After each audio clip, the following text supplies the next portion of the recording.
Coucou, bonjour à toute la communauté aéronautique de la République démocratique du Congo. Bonjour à tous ceux qui me connaissent. Je réponds au nom de Chris Kassoua. Je suis détenteur d'un diplôme d'ingénieur en aviation civile. Je suis un expert de l'aviation civile de mon pays, la République démocratique du Congo. Je suis expert dans le domaine des enquêtes sur les accidents et les incidents d'aviation. Je suis expert dans le système de gestion de sécurité de l'aviation civile. Je suis également expert dans le système de la gestion de la qualité de l'aviation civile.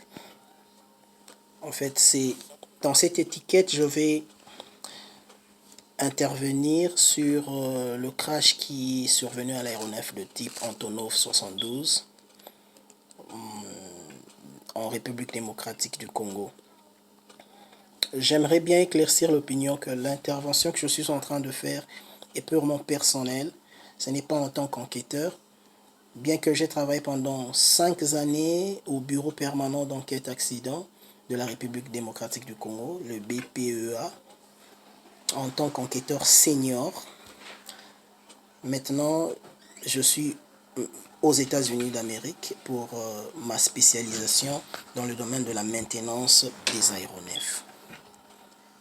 Je préférerais commencer par présenter mes condoléances à la famille présidentielle, à son Excellence Monsieur le Président de la République, Monsieur Antoine Félix Tshilombo, ainsi qu'à son épouse et à toutes les familles des personnes qui ont perdu les leurs. Je porte cette intervention parce que j'ai suivi sur les réseaux sociaux beaucoup de commentaires en ce qui concerne les causes probables de ce crash. Quelque part, on parle du surpoids et d'autre part, j'ai entendu les gens parler du mauvais temps. Alors, je ne vais pas aller par 4 chemins. Je voudrais seulement prendre les 2 hypothèses parce que lorsqu'il y a accident, il y a 3 facteurs qu'il faut prendre en compte. Le facteur humain, qu'on appelle l'erreur humaine, le facteur matériel, qui est l'appareil lui-même, et le facteur environnemental que nous appelons la météo, les perturbations atmosphériques qui influent sur les performances de l'avion. Mais prenons les 2 cas. Prenons la surcharge, qui est une erreur humaine. Prenons également les problèmes météo qui sont liés aux performances de l'avion, qui est un facteur environnemental. Vous allez m'excuser parce que j'aurai à insérer certains termes en anglais parce que je suis beaucoup plus anglophone maintenant que francophone. Je commence par la surcharge que nous appelons le overload. S'il y a eu réellement surcharge sur cet appareil, la surcharge ne serait pas la cause de ce crash. La surcharge ne serait qu'un facteur contributif. Je m'explique. Lorsque l'avion décolle d'un poids maximal à celui qui a été fixé par le constructeur, cet avion subit une contrainte dans son facteur de charge. L'avion subit la contrainte dans sa structure.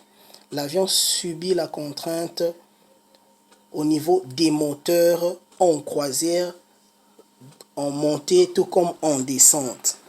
Mais lorsque l'avion est en overload, lorsque l'avion évolue, l'avion perd le carburant et petit à petit, l'avion est en train d'avoir une masse un petit peu égale à celle fixée par le constructeur parce que cet avion consomme le carburant. Mais lorsque l'avion évolue avec une charge supérieure à celle qui a été fixée par le constructeur, les moteurs subissent cette charge dans son fonctionnement. C'est-à-dire, les moteurs de l'avion, je peux donner un exemple dans nos véhicules. Lorsque vous avez un 4x4, lorsque vous mettez beaucoup de charge dans votre 4x4, Lorsque vous essayez d'accélérer, vous sentez au niveau de votre volant que le véhicule est lourd. Et lorsque vous accélérez, vous sentez que l'accélération prend un certain temps pour prendre de l'allure. C'est la même chose avec l'avion. Lorsque l'avion évolue en surcharge, les moteurs subissent ce poids-là. Et ce poids-là peut même contraindre les performances de cet avion dans son évolution en croisière. C'est-à-dire, ça peut causer l'arrêt progressif des moteurs si les moteurs ne sont pas assez performants. Ça peut arriver. Mais ce sont des cas très rares. Pourquoi ce sont des cas très rares? Parce qu'il y a certains avions qui volent en surcharge, qui décollent en surcharge et atterrissent en surcharge. Et il y a certains aussi qui ne décollent même pas. C'est déjà au niveau de la piste, lorsqu'il y a surcharge, l'avion fait un dépassement de piste. C'est-à-dire, s'il y a eu, dans les enquêtes, il s'est avéré qu'il y a eu dépassement de poids par rapport au poids maximum fixé, cela ne serait pas automatiquement la cause. La cause serait ce qui a occasionné la perte de contrôle de cet avion. Ça pourrait être un stall au niveau du moteur. Parce que lorsque le moteur subisse une pression supérieure à celle qui a été fixée par le fabricant de ce moteur, le moteur va staller. Staller, ça veut dire quoi? C'est-à-dire, le moteur a donné. À un certain moment, il ne sait plus donner, il lâche. Il y a plusieurs causes qui entraînent le stall. Mais au niveau de la surcharge, c'est ce qui pourrait arriver. Je passe. Je vais au niveau du problème météo. C'est vrai, la météo a une très forte influence dans la navigation aérienne. C'est pourquoi à chaque premier contact au niveau des organes de la circulation aérienne, la tour de contrôle fournit les prévisions météo aux pilotes. En ce qui concerne l'Antonov 72, s'il y a réellement eu mauvais temps, il y a des paramètres météo qui changent subitement en croisière. L'est de la République démocratique du Congo est une région où les perturbations météorologiques sont fréquentes. Vraiment fréquentes. Mais j'ai suivi la vidéo d'un pilote qui parlait de givrage. C'est sur ce terme-là que j'aimerais bien me focaliser. Le givrage, c'est quoi d'abord le givrage? Le givrage, c'est lorsque la couche nuageuse est comprise de certaines particules de glace et qui accumulent un vent froid. Et lorsque l'avion évolue dans cet environnement, les moteurs de l'avion subissent l'influence de ce givrage, c'est-à-dire l'air froid accompagné des particules de glace entre dans le moteur et le moteur se refroidit. Or, c'est comment le fonctionnement d'un moteur. Le moteur, un turbine engines, moteur à turbine, comme celui-là, absorbe de l'air. Et cet air, lorsqu'il entre au niveau du compresseur, il est comprimé pour être injecté au niveau de la chambre de combustion. Dans la chambre de combustion, l'air rencontre le carburant. Il y a ce que nous appelons un fuel-air mixture, c'est-à-dire le mélange de carburant et de l'air qui se fait au niveau de la chambre de combustion. Ça brûle à une température vraiment élevée. Et cette température élevée ira au niveau des turbines ou de la turbine. Ça dépend de quel type de moteur nous avons. Et lorsque ça va dans la turbine, une partie de l'air est refroidie et une autre partie garde garde sa vélocité, c'est-à-dire la vitesse à laquelle le mélange de carburant et de l'air a quitté la chambre de combustion pour faire à ce que l'avion évolue. Et la sortie que nous avons, le exhaust que nous avons, s'appelle, c'est l'air froid qui est sorti. Ça fait en sorte que le moteur puisse aller très vite. Et lorsque le givrage atteint la chambre de combustion, le mélange qui se fait à une haute température est refroidi. Et lorsque ça se refroidit, la turbine ne reçoit presque rien. Lorsque la turbine ne reçoit presque rien, le moteur ne sait plus fonctionner convenablement. Vous voyez? Et ça réduit la performance du moteur, ça peut causer l'arrêt du moteur. Cet arrêt peut être immédiat, tout comme il ne peut pas être immédiat.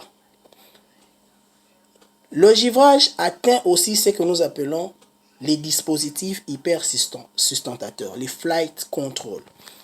Ceux qui ont déjà pris l'avion savent, au niveau des ailes, il y a une partie de l'aile qui se déploie comme ça. Ça fait comme ça, ça se déploie. On appelle ça les flight control. Le primary flight control surface, c'est en anglais, ou on peut les appeler en français les dispositifs hypersustentateurs. Lorsque l'air froid, avec des petites particules de glace, atteint cette paroi de l'air au niveau du bord d'attaque, c'est-à-dire la première partie qui entre en contact avec de l'air, ça refroidit cette partie et ça refroidit également les dispositifs de l'aile qui fait des mouvements. Ces mouvements-là, ça permet à l'avion de descendre, de monter, d'aller à gauche, d'aller à droite. Et ça gèle cette partie-là. Lorsque ça gèle cette partie, le pilote au niveau des commandes ne sait plus manier l'avion.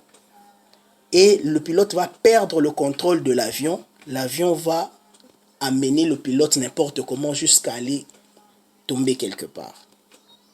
Ça, ce sont les conséquences d'un givrage.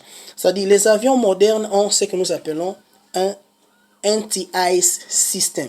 C'est-à-dire le système anti-ice. Lorsque l'avion atteint,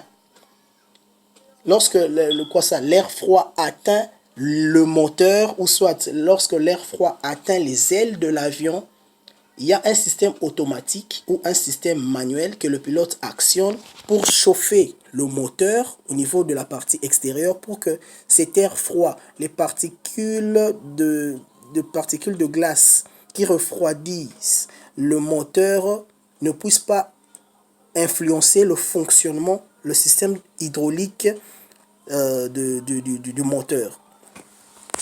Et également au niveau des ailes, vous verrez qu'il y aura un système anti-ice qui va chauffer les ailes de l'avion pour que ces glaces-là fondent, ne puissent pas rester sur les flight control de l'avion.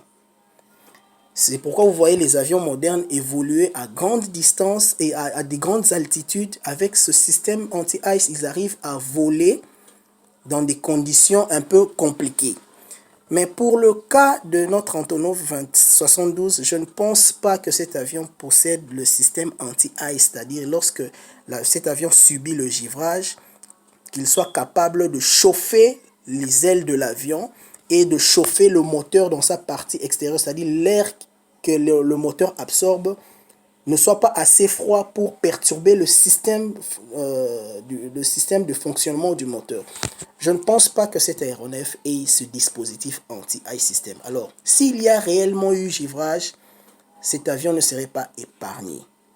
Parce que pour la seule possibilité de vaincre le givrage, c'est d'avoir un système anti-ice, c'est-à-dire le système anti-givrage qui est de chauffer le moteur et de chauffer les ailes pour que les particules de glace n'entrent pas dans le moteur et n'atteignent pas, ne bloquent pas les dispositifs hypersustentateurs de l'avion. Si il y a eu givrage. Mais pour le cas de la République démocratique du Congo, lorsque nous allons dans le manuel le MIL, par exemple, le Minimum Equipment List de l'avion, d'un avion quelconque, pour le cas de la RDC, au niveau de l'aviation civile, beaucoup de compagnies aériennes mettent not applicable. Ce n'est pas applicable en République démocratique du Congo. Pourquoi? Parce que vu la température en fait, je peux dire, le climat que nous avons en République démocratique du Congo ne nous permet pas d'avoir ce givrage. Le givrage là se passe souvent dans des pays où il y a 4 saisons, où il y a des fortes basses températures. C'est-à-dire où il y a des températures qui vont à moins 15 degrés, moins 20 degrés. Vous voyez, il fait tellement froid que là-bas, le givrage est permanent. Or, en République démocratique du Congo, même à l'Est, c'est pas probable que nous ayons ce givrage-là. Parce que il faudrait d'abord savoir, pour parler de givrage, il faudrait d'abord savoir cet avion volait dans quelle altitude. Parce que tous les avions commerciaux évoluent au niveau de la troposphère, la deuxième couche de l'atmosphère. Pouvons-nous imaginer le givrage en République démocratique du Congo en ce moment? C'est aussi une question. Il faudrait voir l'avion était à quelle altitude pour parler de givrage. Et le pilote qui est intervenu en ce qui concernait le givrage, le pilote a même dit que leur avion avait précédé, ils ont rencontré ce phénomène-là. Mais cet avion est passé à quelle heure? À quel moment est-ce que cet avion est passé et quelles étaient les conditions météorologiques à ce moment-là pour l'assimiler directement aux conditions météorologiques qu'a subi l'Antonov 72 pour dire que non, voilà, le temps ne faisait pas bon, tout ça. Non. Tout ce que je veux dire, c'est que même si le temps n'était pas bon, ce n'est pas la cause réelle de l'accident parce que personne ne sait quel est le temps qu'il faisait en ce moment-là. Seuls les boîtes noires, nous pourront nous donner de l'éclaircissement à quel niveau évoluait l'avion, quel a été le contact entre le pilote et la tour pendant les 59 minutes de vol. Parce que nous, en tant qu'enquêteurs, lorsque vous menez une enquête, il faudrait sortir des hypothèses. Quelles sont les hypothèses? Les hypothèses, c'est celles que je viens de vous citer là. Surcharge dans sa description, givrage dans sa description. Lorsque vous sortez les hypothèses, vous avez les boîtes noires. Vous faites le readout des boîtes noires, c'est-à-dire la lecture des boîtes noires. Lorsque vous faites la lecture de boîtes noires, il faut savoir exactement ce que vous cherchez dans les boîtes noires. Vous voyez, nous avons deux boîtes noires dans un aéronef. Nous avons le FDR et le CVR, le Flight Data Recorder, et le cockpit Voice Recorder. Le CVR, c'est l'enregistrement de toutes les conversations entre le pilote et la tour de contrôle, ou soit avec l'organe régional, ou entre les pilotes dans le cockpit. Le FDR, c'est le Flight Data Recorder qui vous donne le paramètre moteur. Dans le paramètre moteur, vous avez le système hydraulique de l'avion. Vous avez le mécanisme du moteur du décollage jusqu'à l'atterrissage, c'est-à-dire la puissance du moteur dans chaque phase de vol. Le FDR vous donne une centaine d'éléments en ce qui concerne le moteur. C'est à vous, l'enquêteur, de savoir chercher ce que vous voulez savoir. Ce n'est pas que lorsque vous faites le readout des enregistreurs, ça vous dit exactement, voilà la cause, c'était ça. Non, c'est l'enquêteur dans son expertise qui sait exactement ce qu'il cherche dans les enregistreurs. Les enregistreurs ne vous disent pas que la cause c'est ça, mais ça va vous donner les éléments pour rassembler les pièces du puzzle pour vous dire exactement voilà ce qui s'est passé. C'est-à-dire, il faudrait d'abord qu'on retrouve les boîtes noires et qu'on essaye de mener de petites enquêtes, c'est-à-dire une série de questionnements sur chaque hypothèse, c'est-à-dire surcharge, givrage. Est-ce que la surcharge pourrait être un facteur contributif de l'accident? Est-ce que le givrage pourrait être un facteur contributif de l'accident?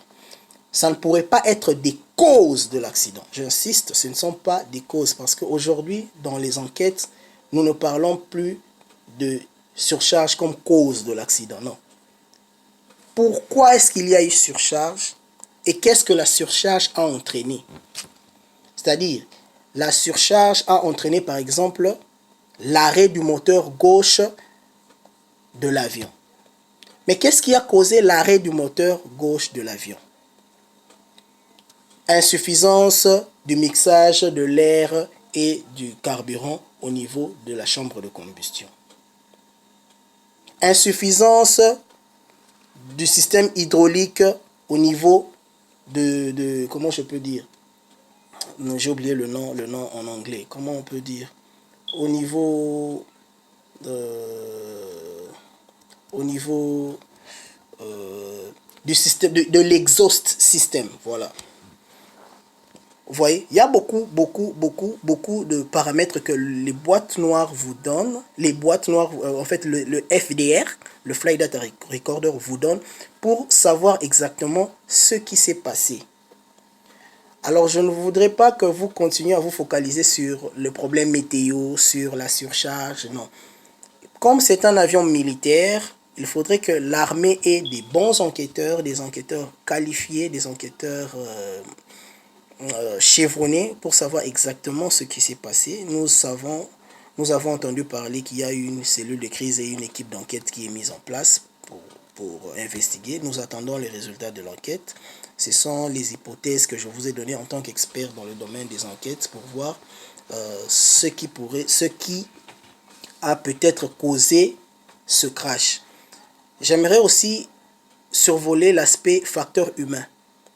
Les pilotes, moi dans ma propre expérience, lorsqu'il s'agit des pilotes soviétiques, je me préoccupe beaucoup plus de leurs antécédents.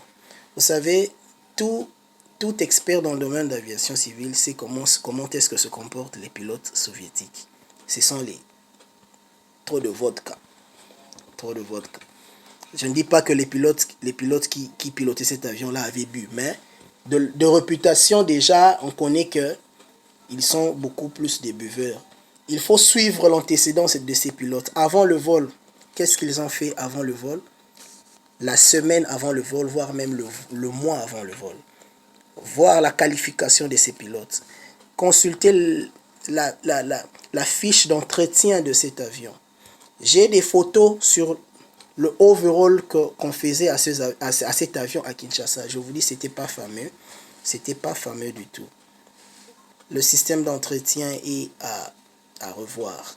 C'est vraiment déplorable. J'ai les photos sur le conditionnement des moteurs de cet avion-là qui vient de cracher. Et c'est pas fameux. Et ils trouveront à boire et à manger dans le système de suivi de maintenance de cet avion. Parce que je connais personnellement cet avion. On a failli utiliser cet avion à partir de Kisangani pour aller quelque part. Il y avait un crash qui était, je ne sais pas où ça. Nous, on était à Kisangani. Ça coïncidait le jour où le chef de l'État, Joseph Kabila, avait fait le tour du Congo en voiture. Et il devait regagner Goma avec son avion, son Boeing 727 qui l'attendait à Kisangani. Et nous, on devait utiliser le même avion pour aller, je ne sais plus, c'était une mission quelque part, je ne me rappelle plus. Et le responsable de la force aérienne à l'époque avait accepté de nous prendre à bord de cet avion, mais on avait refusé. Je crois que j'étais avec mon chef, le commandant Kaindo, si tout est bien. Il est actuellement le vice-président du bureau enquête accident. Ça nous a trouvé à Kisangani. Je connais personnellement l'avion et il y a à boire et à manger. Et pour conclure ma vidéo, je ferai une petite recommandation au président de la République. Monsieur le président de la République, je vous demanderai de faire très attention en ce qui concerne votre sécurité. Je parle de la sécurité par rapport à la sécurité aérienne. C'est-à-dire, il faudrait vraiment vous assurer que le personnel qui est autour de l'avion que vous utilisez soit un personnel qualifié, soit un personnel